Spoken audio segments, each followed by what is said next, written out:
What would you do if one morning someone showed up at your doorstep with a stranger, claiming your house was theirs to sell? Most people would panic. I didn't. I recorded everything. The gravel crunched under the tires of a glossy black SUV as it rolled to a stop in front of my secluded cabin. The sun had barely risen over the pine trees, painting the misty woods in a golden hue. I stood on the porch with a steaming cup of black coffee in hand, trying to enjoy the silence. That silence shattered the moment I saw her step out, Clara Watkins, the self-proclaimed queen of the Homeowners Association, a woman whose smile was sharper than a hunting knife and whose handshake felt like a contract you didn't remember signing. Today, she wasn't alone. A tall man in a gray blazer climbed out of the passenger seat, clutching a clipboard like it was a lifeline. Clara pointed at my cabin with her phone still in hand and said, "This is the property I told you about. Perfect spot for the market." My fingers tightened around the coffee mug. What did she just say? My cabin, my retreat, my father's legacy. I had never listed it for sale.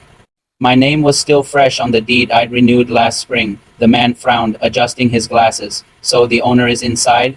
he asked. Clara gave a dismissive wave. "Oh, don't worry about him. He won't be a problem. I run this neighborhood." That was the first red flag and the last straw. I set my coffee down and straightened up. My dog, a loyal shepherd mix named Scout, started to growl softly beside me, ears pricked.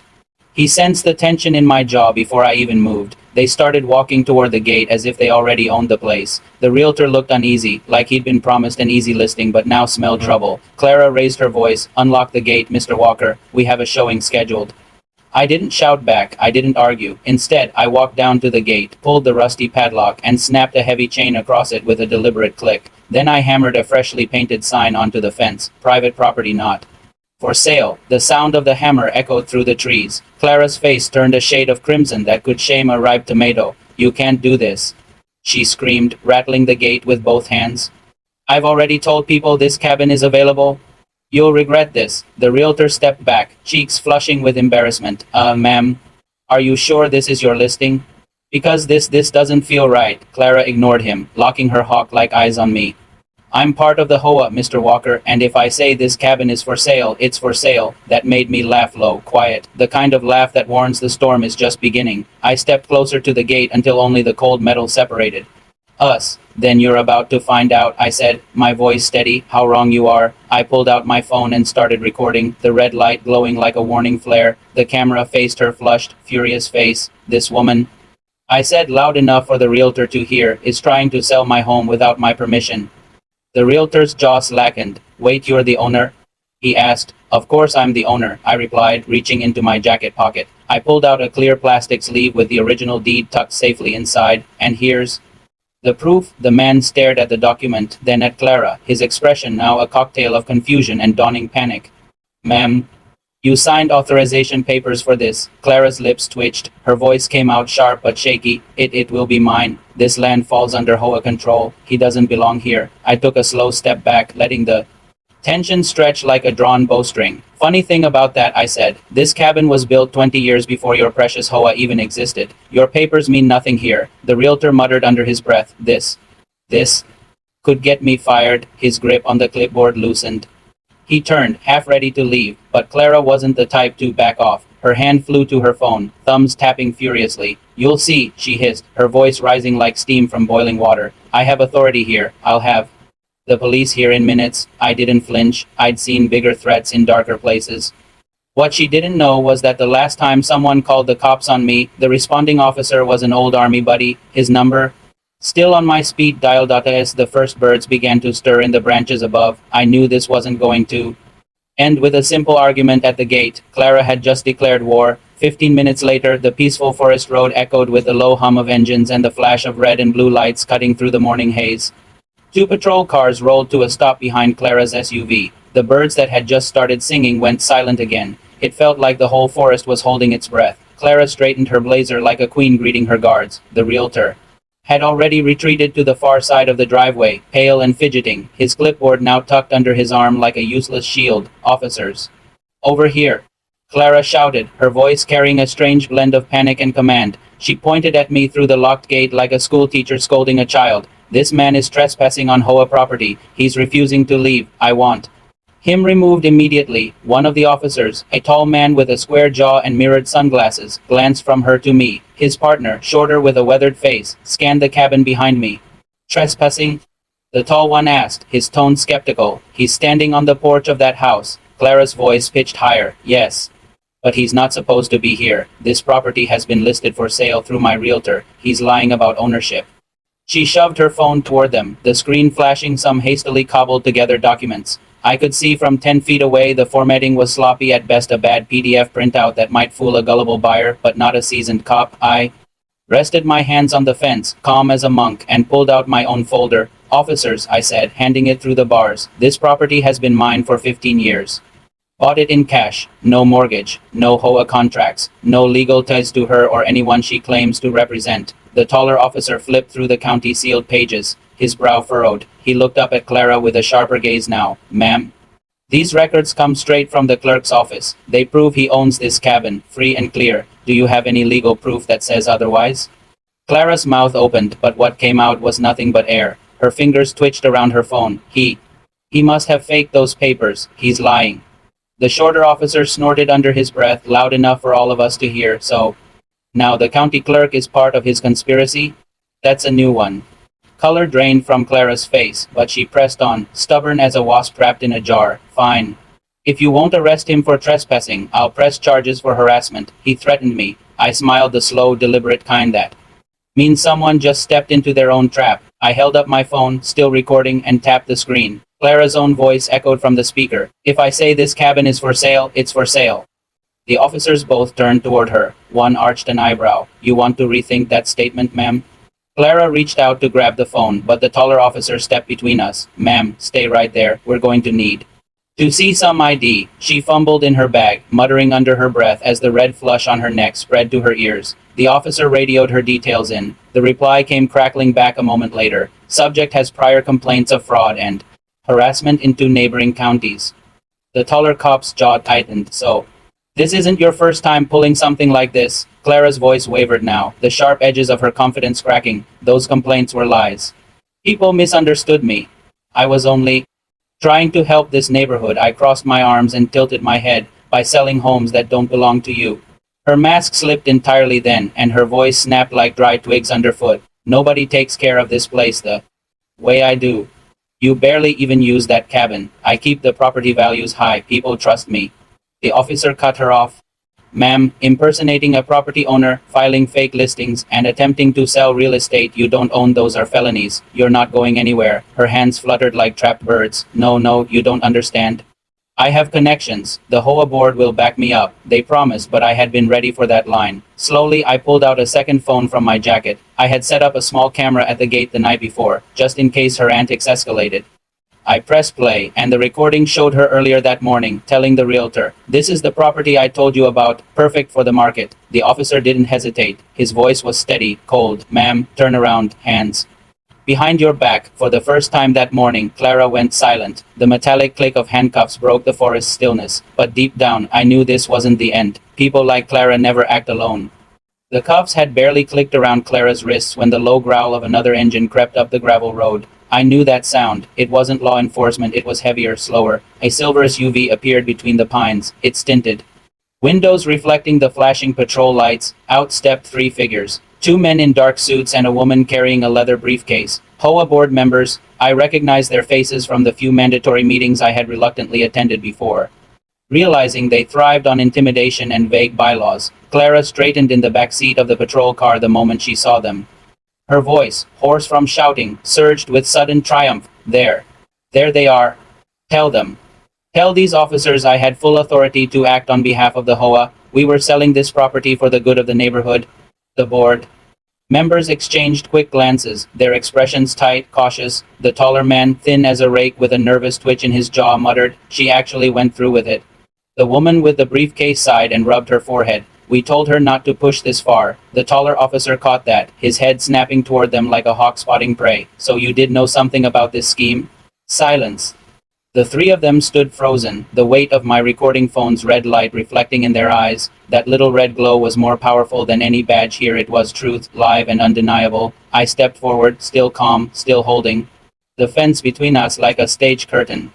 Don't bother denying it. Every word you say is going on this file. Every lie, every deal, every false promise you made. The shorter man, the one with the expensive watch and the politician's fake smile, finally spoke, his voice smooth like oil on a cold pan.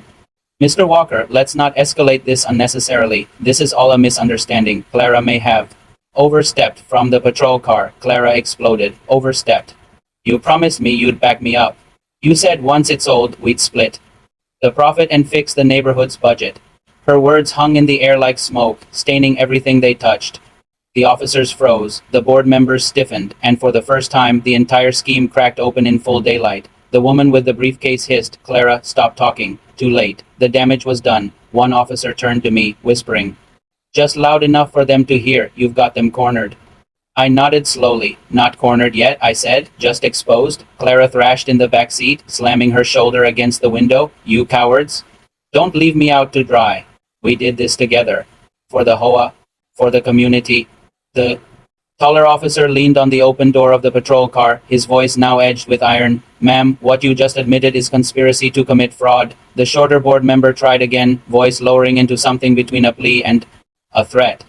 If that recording gets out, Mr. Walker, it will ruin property values across this entire region. People won't trust the Hoa again. Everyone's investments will suffer, including yours. I couldn't help but laugh, not loud, but enough for the camera to catch it. You've been ruining this neighborhood long before I pressed record.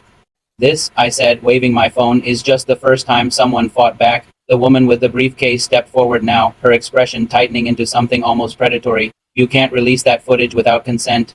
That's illegal. I raised my brows. Illegal, like breaking into private property and selling it without permission.